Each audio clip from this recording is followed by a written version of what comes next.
Genesis chapter 42. When Jacob learned that there was grain in Egypt, he said to his sons, "Why do you just keep looking at each other?" he continued. "I have heard that there is grain in Egypt. Go down there and buy some for us, so that we may live and not die." Then 10 of Joseph's brothers went down to buy grain from Egypt.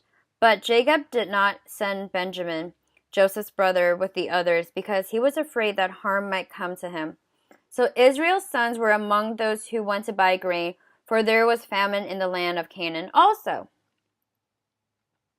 Now Joseph was the governor of the land, the people who sold grain to all its people.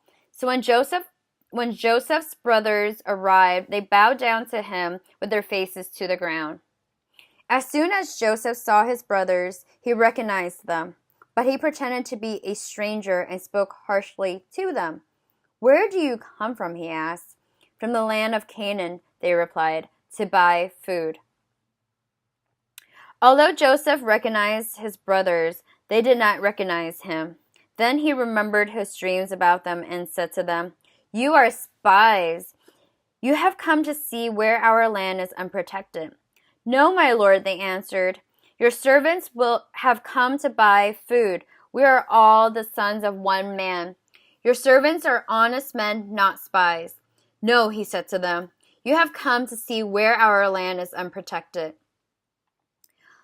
But they replied, "Your servants were 12 brothers, the sons of one man who lives in the land of Canaan. The youngest is now with our father, and one is no more." Joseph said to them, "It is just as I told you, you are spies. And this is how you will be tested. As surely as Pharaoh lives, you will not leave this place unless your youngest brother comes here. Send one of your number to get your brother. The rest of you will be kept in prison, so that your words may be tested to see if you are telling the truth.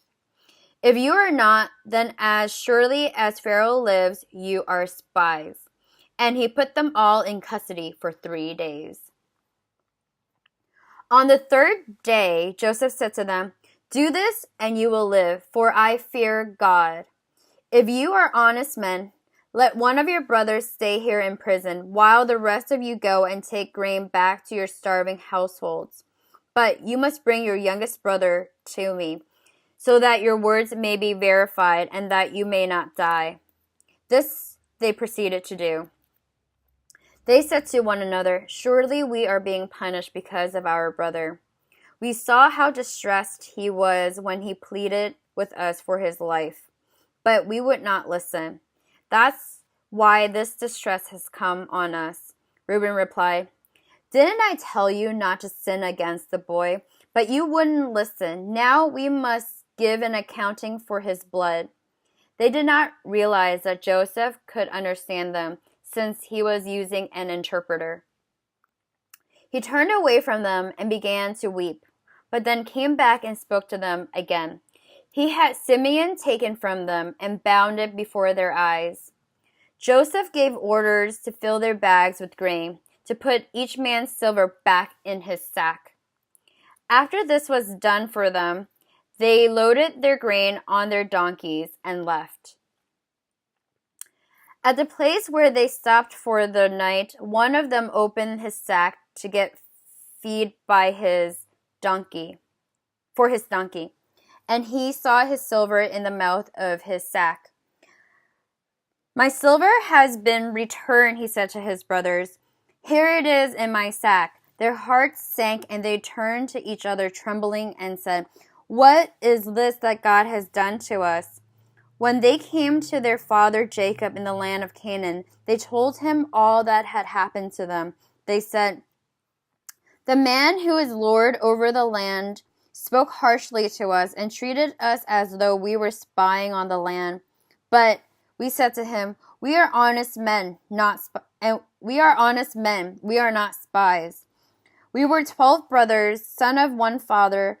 One is no more, and the youngest is now with our father in Canaan.' Then the man who is lord over the land said to us, 'This is how I will know whether you are honest men. Leave one of your brothers here with me, and take food for your starving households and go. But bring your youngest brother to me, so I will know that you are not spies, but honest men. Then I will give your brother back to you, and you can trade in the land." As they were emptying their sacks, there in each man's sack was his pouch of silver. When they and their father saw the money pouches, they were frightened.